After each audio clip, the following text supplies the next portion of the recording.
இறை இயேசுவில் எனக் அன்பார்ந்தவர்களே, நம் ஜீவனுள்ள தேவனின் உயிருள்ள வார்த்தைகளை தினமும் கேட்பதன் மூலம் உங்களுக்கு நன்மையும் ஆசையும் உண்டாவதாக.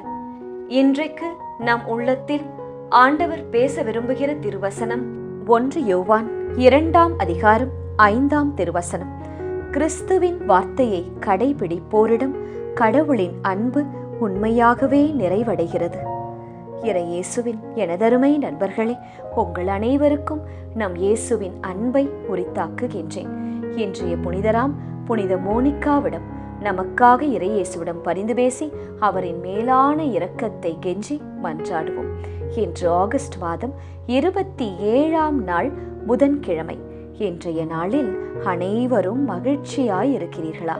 தினமும் இயேசுவை தேட மறக்காதீர்கள்.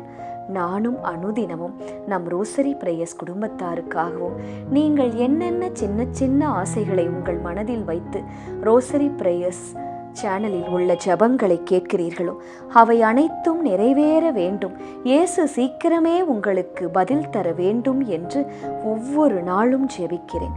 இன்று பிறந்த நாள், திருமண நாள் கொண்டாடும் அனைவருக்காகவும் ஜெபிக்கின்றேன். மற்றும் சிலர் உங்கள் பிரியமானவரின் நினைவாகவும் இந்த நாளை அனுசரிக்கலாம். உங்களை இயேசுவின் அன்பு சூழ வேண்டும் என்றும் மன்றாடுகிறேன்.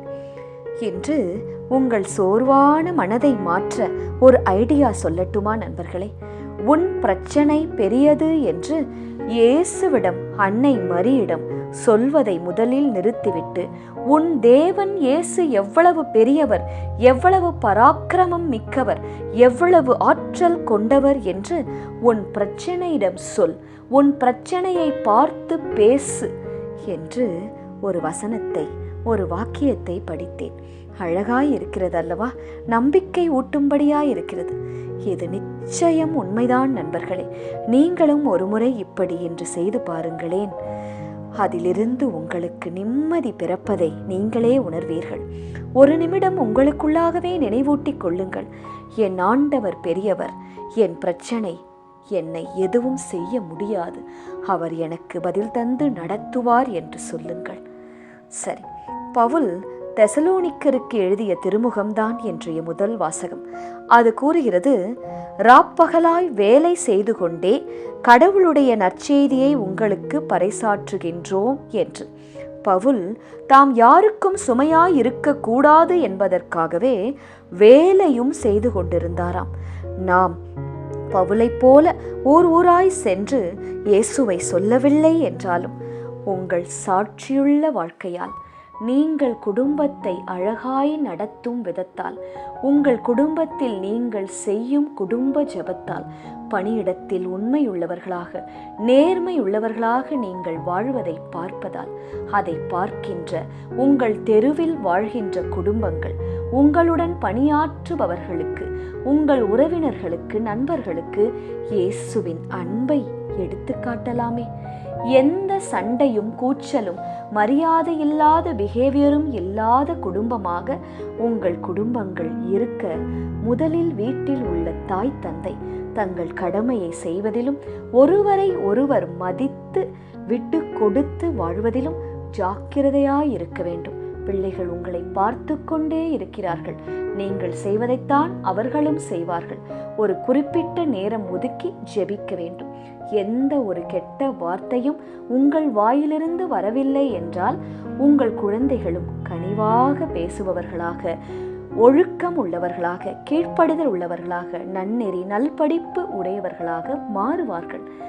இந்த மாற்றம் உங்கள் குடும்பத்தில் நிச்சயம் வரும் நண்பர்களே. முயற்சி செய்து பாருங்கள்.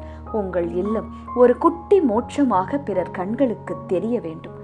அதற்காக இறை துணையை, அன்னை மரியின் பரிந்துரையை வேண்டி தினமும் மன்றாட வேண்டும். கணவருக்கு என்று ஒரு வசனம், மனைவிக்கு என்று ஒரு வசனம், பிள்ளைகள் இருந்தால் ஒவ்வொருவருக்கும் ஒரு வசனத்தை வைத்து அதை சொல்லி சொல்லி தினமும் ஜெபிக்க வேண்டும். நான் அப்படித்தான் செய்வேன். என் கணவருக்காக ஜெபிக்கும் போது ராஜாக்களோடும் பிரபுக்களோடும் முத்திரை மோதிரமாக என் கணவரை அமர்த்தும் இயேசுவே என்று ஜெபிப்பேன்.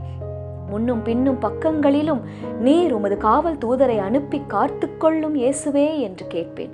என் பிள்ளைக்காக ஜெபிக்கும் போது ஒளிவுமரக் கன்றுகளைப் போல என் பிள்ளை என் பந்தியை சுற்றிலும் இருக்க வேண்டும், என் பேரப்பிள்ளைகளும் இருக்க வேண்டும் என்று நம்பிக்கையோடு ஜெபிப்பேன். எனக்காக ஜெபிக்கும் போது ஆற்றோரத்தில் நடப்பட்ட மரத்தைப் போல நான் என் வீட்டிற்கும் வேலை செய்யும் இடத்திற்கும் ஆசீர்வாதத்தின் வழியாய் ஒரு உத்தம வாழ்க்கை வாழ வேண்டும் என்று ஜெபிப்பேன்.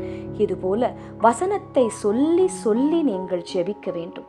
அப்போது முன்னேற்றம் கண்டிப்பாக உங்கள் குடும்பத்தை தேடி வரும், சமாதானம் பிறக்கும். கிறிஸ்துவின் வார்த்தையை கடைபிடிப்போரிடம் கடவுளின் அன்பு உண்மையாகவே நிறைவடைகிறது என்று இன்றைய நற்செய்தி வாழ்த்தொலி வசனம் கூறுகிறது. உண்மையாகவே இயேசுவின் வார்த்தைகளை நம்புவோருக்கு அது அப்படியே பலிக்கும். நண்பர்களே, இது நான் என் வாழ்க்கையில் பார்த்தது. ஜெபிக்கலாமா? இயேசுவே, நீரே எங்கள் ஆற்றல். உம்மை விட்டு நாங்கள் எங்கே செல்லக்கூடும் அப்பா? உமது திருமுன் இருந்து எங்களை விலக்கி விடாதேயும் தேவனே.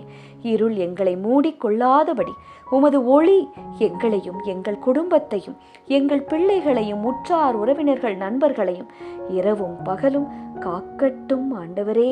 ஆமேன். இயேசு கிறிஸ்துவின் பெரிதான நாமத்தின் நிமித்தம் ஜெபிக்கிறோம். ஆமேன்.